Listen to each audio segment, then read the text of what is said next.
Welcome back to Sustainable Today, Successful Tomorrow, where we explore real world sustainable tourism stories that actually work. In our last discussion episode, we already shared a few highlights from my interview with Carlos, Director of Marketing and Impact at Futurismo Azores Adventures, a responsible whale watching company putting wildlife and research first. Today, I'm excited to bring you the full interview. Carlos and I talked about what it takes to offer responsible whale watching experiences, how to support scientific research, and manage traveler expectations. It was such an interesting conversation, and I hope it inspires you as much as it inspired me. I hope you enjoy.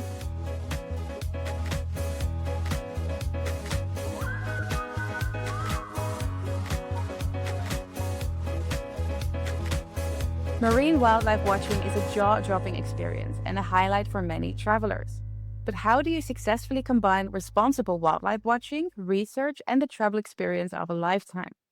That's what we're exploring with Carlos from Futurismo Azores Adventures. Futurismo is a family owned company with a clear purpose responsible whale watching in the Azores. With over 30 years of experience, a fleet of modern vessels, and marine biologists on board, they guarantee unforgettable encounters with whales and dolphins while following strict guidelines for responsible observation and scientific research. So, Carlos, thank you so much for being here. And let's dive in right away with the following question.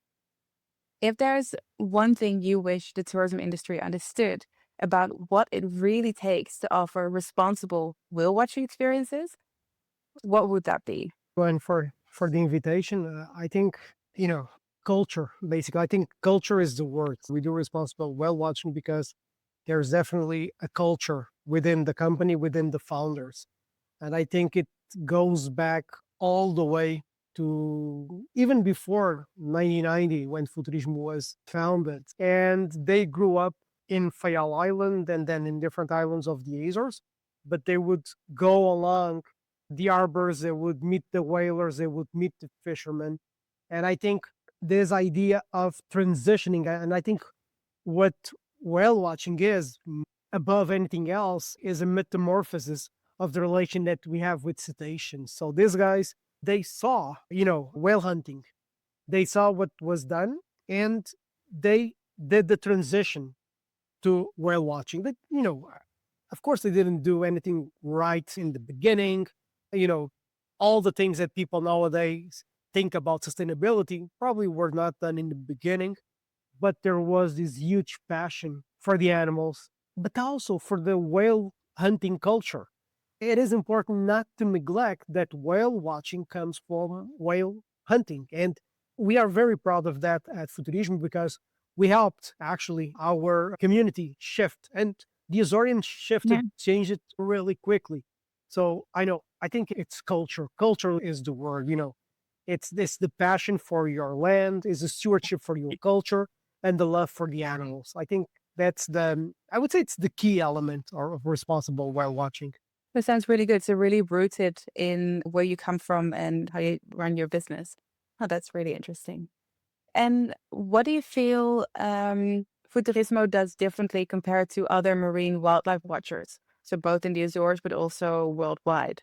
I think, being a family owned company and having this background, I think we basically integrate different things. So we don't do tourism and we do then science and then we do education and then we do cultural. No, we basically have an integrated model and we combine every single thing in every single day. So basically, tourism every single day meets science, meets culture, meets education. So I think it is a very important thing the way it is designed. So everything that we do, even before people arrive to the Azores, and it is always important to understand that as a whale watching company, you are not just going along with the clients during the participation phase of an experience. No, we actually prepare way in advance during the anticipation phase of every single experience to the Azores. Our website is currently the second largest visited in the Azores, just after Visit to And Search. We have a huge database of scientific research that we share online. So in our blogs, If you go to our website, you'll see all the fact sheets about every single animal. When you're going through the fact sheets, you're also seeing all the master thesis posts, all scientific articles that our research has given place to. And I think, this integrates daily because we don't have guides, we don't have marine biologists, we don't have sailors. We actually have marine biologists, are sailors and guides. So it's, Mm. it's all in one, and they're actually quite passionate for what they do. But when they're running you through a whale watching experience, they're also conducting research. And it's not, you know, research that you don't know why it's being used to. No, actually, for instance, we have now Margarida doing her PhD. When she's going out and we are recording sounds, etc., all of that is being used to Margarida. When we're doing Mm. something with dolphins, it's being used for Katerina master thesis. So, there's something that connects them daily. And I think you can see that in their eyes, when they really happy, you see that. And we try to prepare in advance through all the things we do, even something that we play along. We only have three, to be honest, but it's something that we want more, which is Futurismo guidebook. It's like short YouTube clips in which we explain people how to drive in the Azores, how to be a responsible hiker, how to save a cory water, which is a very important bird for us here. So all of these things combined, they integrate a model that does not think in boxes. We don't Yeah. do it's all the same for us. How well are you actually communicating sustainability? We see many travel businesses and destinations working hard, yet they still struggle to talk about it. And maybe you feel the same. You're afraid of being seen as greenwashing, unsure what to share, or just not really connecting with your travelers. We've been there with a lot of travel brands, and we get how frustrating it is.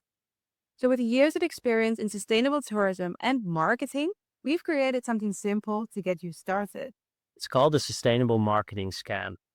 You just answer a few quick questions, we'll take a look, and if it's a good fit, we'll invite you for a short call to go through your opportunities.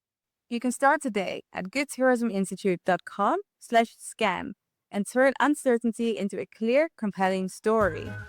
And also, I think it's also very important to say that having marine biologists is not something that is a nice to have for us. No, it is something that is highly foundational for us.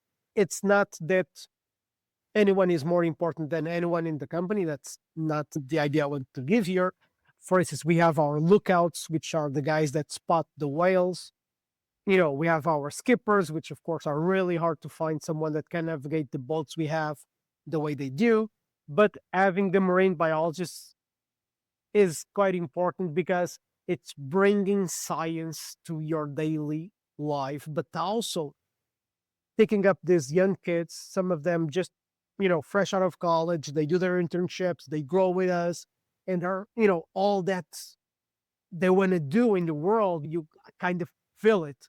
So it actually improves the experience that you are giving because, you're giving more credible information from persons that studied that continuously. During wintertime, they go to school. So basically, they're always refreshing what they're treating about with you. So I think that's quite important. Then, not directly in our day to day life, but we actually created, when we designed our purpose, vision, mission, we actually defined three pillars, which are people, planet, and wildlife. And why did we do it? One of the owners actually told me, we do it by heart, we don't have to say anyone. And that was our major discussion because the idea was if we are doing it correctly, we should show properly in a way that we can also, create a good impact and show others that there is a path that can be done. So the idea then is how? How do we do it in a way that is not like showing off? And, it actually took us 2 years to get to this idea. So nowadays, if you go to our website under projects, you'll see people, planet, wildlife. Every single one of them has three words associated with So people has to do, for instance, with S2E10, which is the feeling of being Azorian, culture and education. So under that pillar, you have different projects like scholarships for the University of the Azores, which are kind of different. So it's we pay the tuition plus mentorship across your degree. You have the whaling boats construction, the documentaries, all of that now fits.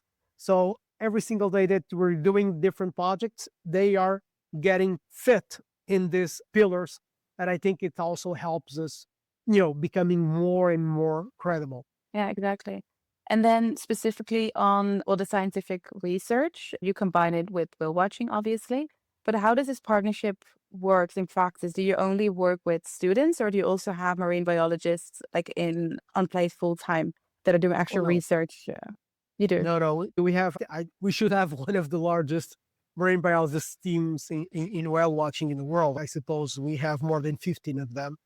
Yeah, most of them are in full tenure in the company. So just to give you an idea, we did our internal materiality analysis 1.5 years ago. We had 67.7% with higher degree education in a total of 65 persons full time. So as a policy of the company, we employ our staff year round with full tenure. If you go to see the purpose of this company is to work for the betterment of tourism in the Azores and to Azorean prosperity. So, you cannot say this and not employ year-round persons. So Yeah. everyone in the company is employed. Of course, we have seasonal workers that come every 6 months, but some of them are people that actually choose to live like this. They go to United States, they go to Iceland.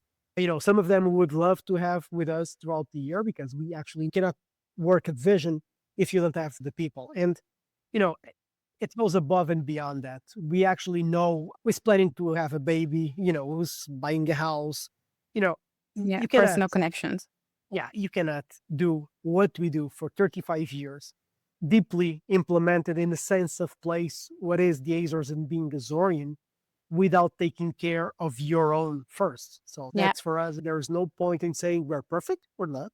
But I think we're highly purpose driven.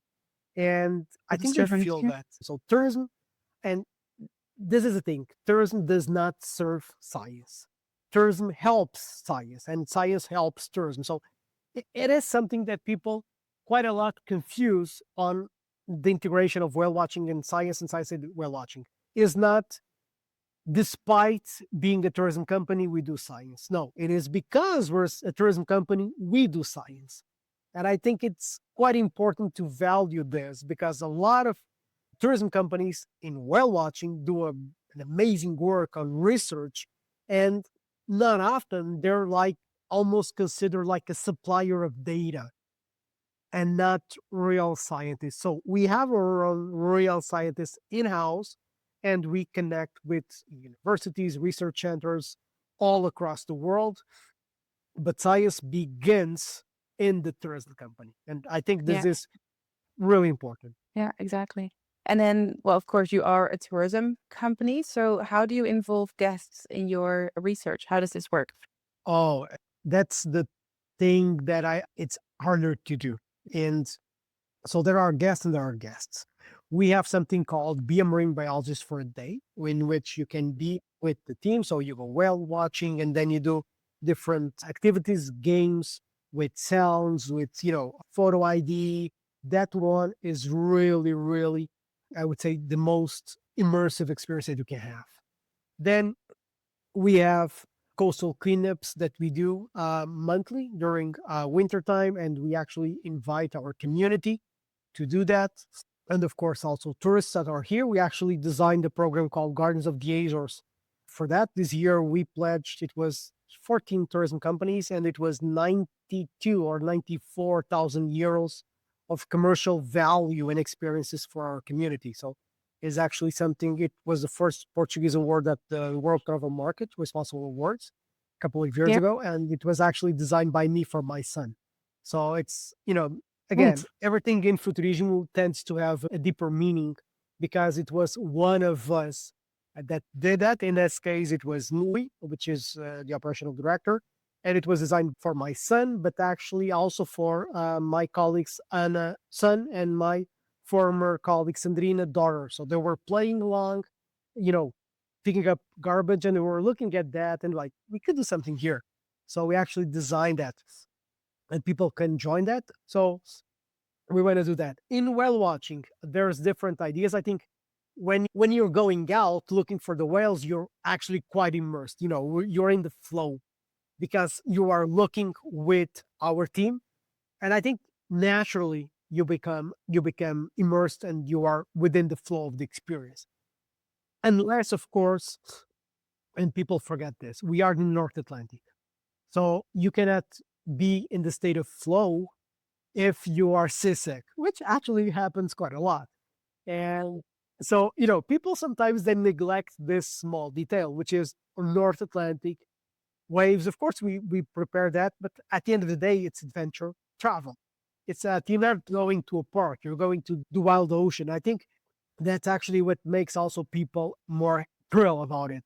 So we have done in the past different experiences, but for instance, if you are getting seasick, if we give you like a smartphone or a recording device for you to record the number of animals, etc., if you are looking to the screen, you're actually You get sick. more seasick.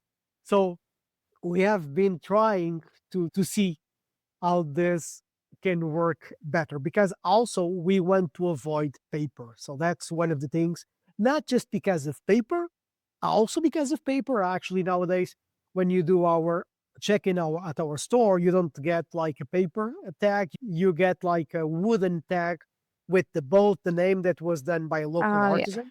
So actually Nice. have hundreds of them for the boats.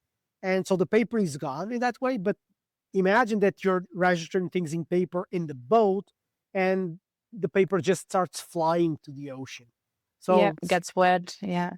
yeah, and it's all of this that we need to be careful. We have to think about apps, about different things, but at the end of the day, it's we have to do things slowly. So it's bringing people together during the briefing. So in the anticipation phase of the experience, we send information to the persons, to every single guest. During the participation, it starts out with the briefing, safety briefing, expectation, just management. It's quite important. So, for instance, I told you that we have fact sheets for every single species of cetaceans that go through the Azores, and we actually have the swimming and diving profile of every single animal.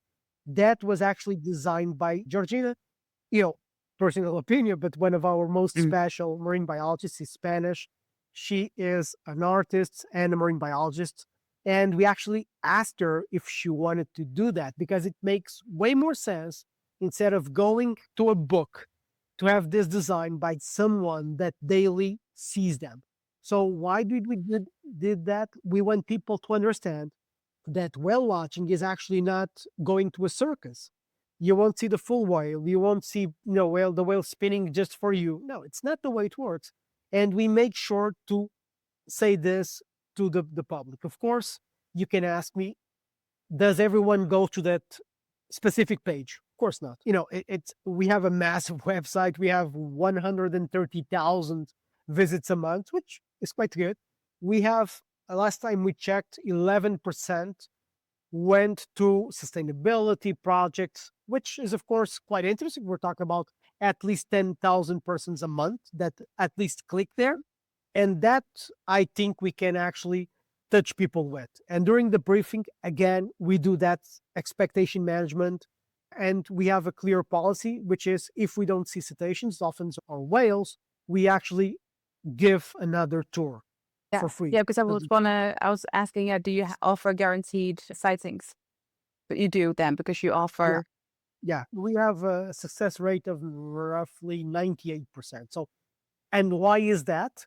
Because we only go out when the lookouts, which are in the island, so the lookouts that we use are actually the system of lookouts of the whale hunting. Some of them are, I think we still have one or two that are alive and working on this. But, nowadays for us, it's a younger generation. And our head lookout, Roberto, actually learned with a lookout from whale hunting. And our first lookout was actually a former whaler also. And we had actually different people working at Futurismo that were whalers, and they transformed to whale watchers. So when we go out, these guys already spotted something. Of course, from the time you go out to the time that you get there, they can have disappeared. Of course, they're wild animals. Yeah. We don't lure them with anything. Then we have, of course, hydrophones that we try to use to get to them. And we have different boats. So the way we actually also work is we have roughly 7 boats, 8 boats in the South Coast, and they all go out in different times because we don't want to overcrowd the animals, and we don't want also to overcrowd the check-in. So we always have like a Zodiac and the Catamaran going first. Half an hour later goes the second wave, third wave, fourth wave. And so when the first arrives, he sees the animals and the exits to allow the others to enter. So the animals has 2 boats from our side there, but he also tells the others that are coming. So the animal is going, is swimming west or south or north. And so between the lookouts, the hydrophones and the boats, we try to communicate. And we have actually videos of them. They know the animals quite well. That actually we have one of our marine biologists, Lucas, just showing off to the guests, and he is like this, and he's like, what, like 3, 2, 1, and you see a bridge, a sperm whale just breaching, just behind his finger, and the guy's laughing. So these Nice. guys Yeah. work daily, and they're quite passionate. So it's this mix of scientific data, cultural background with the lookouts, and Yeah. expertise that makes this a success. So Yeah. that's why it happens. Okay. And then you said you have a limit number of 2 boats per group of pot of whales that you spot, but then that's for your company only. So how does it work with competitors in the same bay, for example? So in the Azores, the law of whale watching is actually quite robust, quite good. It's I can arguably say it's one of the best in the world because it was done following some really great examples all across the world. And again, during our briefing and in our website, we also have videos, diagrams that show guests how we can approach. And we actually ask the guests and we empower them to see what we're doing, for them to fully Yeah. understand. And if you're thinking, okay, but this way they can also actually police you and complain about you. Yes, they can. Yeah. That's the idea. Yeah. That's actually the idea. Most whale watching companies here will respect all the rules. They can hate each other in land, but in sea, they will try to make the best to respect each other, to respect the animals above and beyond. I think, it's something that happens here. Of course, we have more than two examples that probably are not doing this, but the full force of them are doing. And we have in San Miguel 2022 boat slices. There can be no more than these boats. So this actually also helps. And companies try to scatter themselves to the south. The north, we have a boat there throughout summertime, but the north is more ruthless in terms of sea conditions. It's an amazing place for sperm whales, especially, but it's trickier to go out on the north. And clients, it's always the same question. Oh, but if the north is better for sperm whales, why don't we go? Yeah, because the sea conditions are hard to handle. Yeah. To this day, as workers, like Marinho, which is our head skipper, Marinho works on the company for 25 years. So when this guy says the sea is not worthy today, yeah, It's not. it's not. Yeah. Yeah. So So actually, what kind of what yeah, kind of travelers do you attract? So is it very diverse, or is it really specific adventures, or it's completely diverse. It's completely diverse. And in all honesty, we want it to be like that because the first time we launched a catamaran in the Azores, we were the first, and it was around 2010. And whale watching was done specifically in zodiacs. And people were like, oh, big catamarans. And, our big catamaran is 64 seats. It's a 16-meter long catamaran. But we introduced catamarans for a very simple reason. We wanted to democratize whale watching. So think about ribs. If you're pregnant, you cannot go. If you're a Yeah. very small child, you cannot go. If you're in a wheelchair, you cannot go. If you have back problems, you cannot go. If you are elderly, you cannot go. And if I have a small boat, I cannot help my community.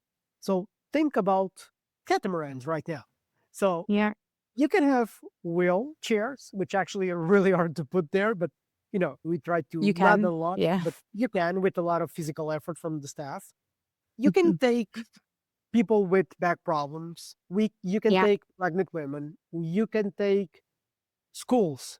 We last year we gave 32,000 euros on tickets For and schools. Yeah. hours for projects. And actually, during July, August, June, September, we're always taking small groups of local children.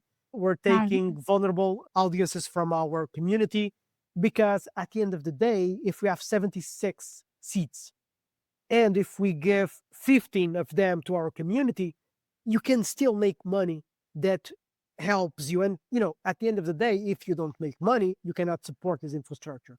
But it allows you to gain some scale that you can maximize what you're doing. And even, the idea of valuing the A's or so whale watching for us next year will be 70 euros.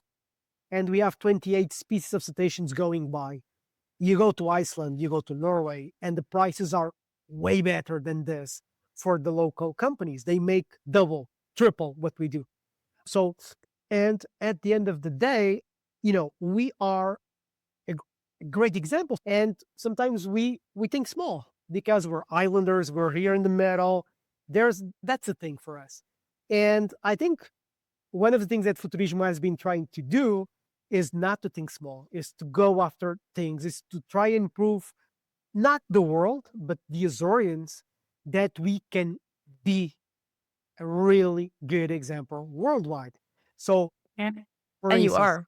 Yeah. I think we are. So, getting back to the clients. So, we can have a guy that just comes here and wants the cheaper price for a whale watching tour. He doesn't care. He wants to see a tail. That's it.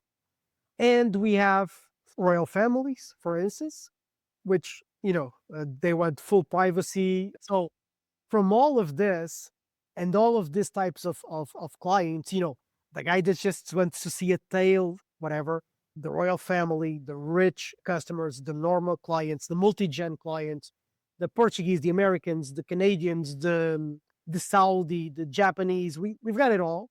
Nothing changes in a way that you should act.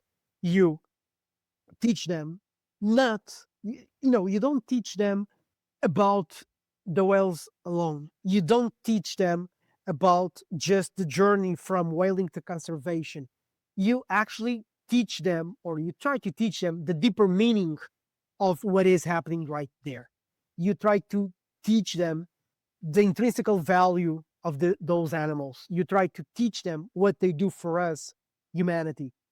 If you want to play with them, and it's something I like to do, you teach them, for instance, or you try to explain that they are not something you're seeing, that actually your mentors. In this aerial journey that I was talking about, so a guide is a mentor.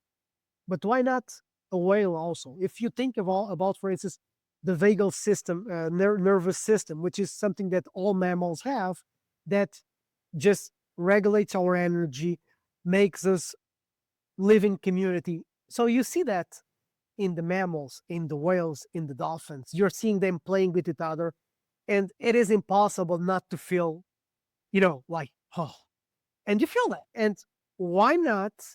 They're not an attraction, they're the mentors that help Yeah. us change you. So at the end of the day, I think that's the most important thing that Futurismo has understood for years and years, which is our mission. We don't pledge transformation. We try to guide them. We can do better still. But I think if you go to our reviews, what makes us happier, it's a lot of them will have the marine biologists and the skippers' names. they will express emotions. And it is something funny that it happens. We actually have a system to collect reviews. We could do way better, to be honest. It's what it is. But we actually have a system in place, and it is done post participation. So in the reflection phase of the experience, so anticipation, participation, reflection, we have mapped all of that, of course, and we actually send them in the reflection phase that we want to improve. And it is funny when we say that we will send, the number of reviews it's smaller. When we surprise them, is actually higher. So for years and years, we have been trying to, to find the way to get to people. We are not doing everything correctly, but I think we're doing something correct. Yeah. No, that sounds really good. I think the whole silver lining in your story is that you make everything really personal so that you have personal connections with your staff, but also personal connections with your travelers. And that, but because you're doing everything from the heart or from your passion, that sounds like a really great company. But specifically on the whale watching operations, we kind of skipped on it a little bit before, but you mentioned that the Azores have very clear whale watching guidelines, but we all know that whale watching can be controversial if done poorly. So, what are for you the key guidelines you follow to ensure that the tours are responsible? It is not just us, it's the Azorians, the company. So there's approaches zone that you can follow. So if the animal is going like this, you can just approach from here. And you have to obey this very, very strictly. If the animal comes to you, you have to stop the boat. You cannot be moving with the animal. You have to stay as, it's in the ocean. You have to stay as still as you can. You cannot make a lot of noise. You cannot chase them. You cannot separate or isolate a single individual, especially if it is like calls from adults. You cannot swim with whales. You can still swim with dolphins. I'll get back to this. You cannot use sonars. You cannot do night observation. In the approach, you have to keep like, I think it's a roughly 160 degrees free area. You cannot change direction really quick. You cannot exceed the speed of the animals. You cannot reverse the engine suddenly. So, you cannot be closer than 50 meters the most. So, all of this has to be done. So, going back to swimming dolphins is allowed in the Azores under strict conditions. We can only put two persons in the water at the time, etc. And we used to do that until 2, 3 years ago. So I have a postgraduate in environmental ethics, for instance, in all the marine biology students we have. There is no study in the Azores about the impact, and that was for us the problem. So we used to do, we actually, if you went, the page is now down, but if you went to to Swimming with Dolphins page in our website, we had something like animals are the most important, marine biologists coming second. You, the customer, are the least important. We actually had this, and people would book. Even at 100 euros, way more expensive than whale watching. And why did we stop? First, we could not control the behavior of persons. So, because it was not like, okay, you're going swimming with dolphins and you really want to slap in the water and do noises. It was not because of that. It was because you would really get emotional. And people could not control that. And we could not control that. Like So, excitement. yeah, good excitement. Not like I want to ride the Yeah. animal, not like that. Because in all honesty, you cannot touch the animal. You cannot. It's impossible, in all honesty. They're huge, they're fast. So, and, it's swimming with dolphins, but it is like more floating with dolphins because you cannot even actively go towards the animal. We forbid that. So, but you could not control people behavior. And there was no credible studies. So roughly 2, 3 years ago, we took the decision to stop swimming with dolphins because of that. It is still done in the Azores by 1, 2 companies. They try to do the best they can, in all honesty. It's a choice. It's legal in the Azores. But in terms of approach to whales during whale watching, you cannot swim with them. and the rules are very strict. It kind of surprises me that the Azores has such strict rules for the whales, but then swimming with dolphins is still allowed. Do you know why that is? Why they distinguish? It's different animals. They're quite different. Dolphins, depending, they come to you, they like to play, etc. The question then becomes the stress if it is too much. So that's why we stopped that, because sometimes even to go and try to put people to swim, you have to speed up the boat a little. But at the end of the day, every person that went swimming with dolphins would come back a transformed person. The impact on your vision of the world is amazing, because it's not a park. You go to the ocean, you are slapped in by waves. The animals in the water, this dolphin does whatever he wants to you. It's, you're not in control. You can really create ambassadors for the ocean, but it's all the rest that you cannot control. So that's Yeah, why we yeah. stopped. Yeah, that sounds like a solid decision. I think that's what's also what you said before, that in the end, it's about the animal first. What you said, the tourist is not the most important aspect of this experience. And I think that's a really good statement to make, because I feel, and we see that a lot also, for example, in Africa with safaris, that they really put the traveler first, or the opportunity to make the perfect picture. And I think it's really refreshing to have a company that says, like, the animal is the most important part, then the research and marine biologist, and then you, and you just have to deal with it. And if you do, you'll have a great experience. But I think that's a really strong statement. People like that. Of course, we are not walking around with a stick beating people up. It's not like that. So we try to make the most for them to feel comfortable, secure, safe, inspired.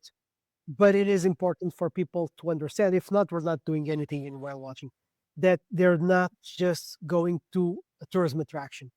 They're seeing special animals, they're learning about the culture of a place. They're getting a little of a sense of place, and they are learning about how to be stewards of the oceans. And are you thinking about how this might change, for example, like with the weather or migration patterns, climate change, that everything that impacts the whales? Is it already happening? Or, yeah, what's your take on that? 3 weeks ago in Pico Island, we had the meeting, which is called the Whales Biannual Meetings. And this year, scientists and companies, that was discussed. So we're trying to see the changes. We are recording them. We have seen that some animals are coming earlier, some are coming later, still within some patterns. But for instance, it was being discussed where our whales are coming from. And some of them were coming from North Africa. And one of the things I remember from the conversation, and bear in mind, I'm not a scientist. So if anyone is seeing this, I'm incorrect, I apologize. But for what I remember, whales have at least 10 years of memory that impacts their behavior. So the problem here might be that future impacts can already be imprinted in them, because scientists here have been able to see that they have at least 10 years of memory in their behavior. So who knows that we are not seeing right now, but like in 10 years' time, something changes drastically. So it is being studied in the Azores by companies, by scientific research centers.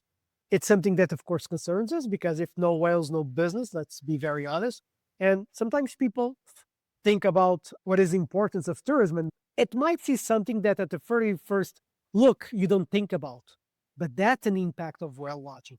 Then you think, for instance, we buy our picnics from a social institution called Social Dawn in English. We use local, guys to fix our boats, to sew our clothes that we give to our clients, to repair the engines, to repair the floaters, to just think about all that a single tourism company touches.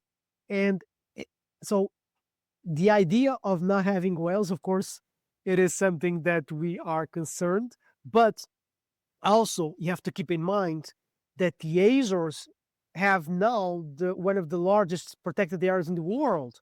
So 30% of our sea is now protected. It's unique. example in the world. Of course, we want more from the regional government, and we are always saying that having it does not mean that is rightly managed. So we need to enforce the law. But I think the Azores are, giving small steps to be a good example. Yeah, no, absolutely. And I also think that you put a lot of effort in the people, planet, profit, and that keeping this in balance basically really makes sure that you actually take care of your people, you make a profit, but that it's all about the wildlife in the end. So I think it's a really great example. And I think there are a lot of whale watching companies and also in general companies that focus on wildlife watching can learn a lot from this. So thank you very much for sharing all of this. It's been very interesting and I look forward to see where it goes. I hope you enjoyed that conversation as much as I did. There's a lot we can learn from companies like Futurismo Azores Adventures and how they balance offering responsible whale watching, contributing to scientific research and the local community, while offering an amazing inclusive experience. If you're enjoying the podcast, like and share this episode and subscribe to our channel to not miss any of the future episodes. Thank you for listening and hope to see you next time.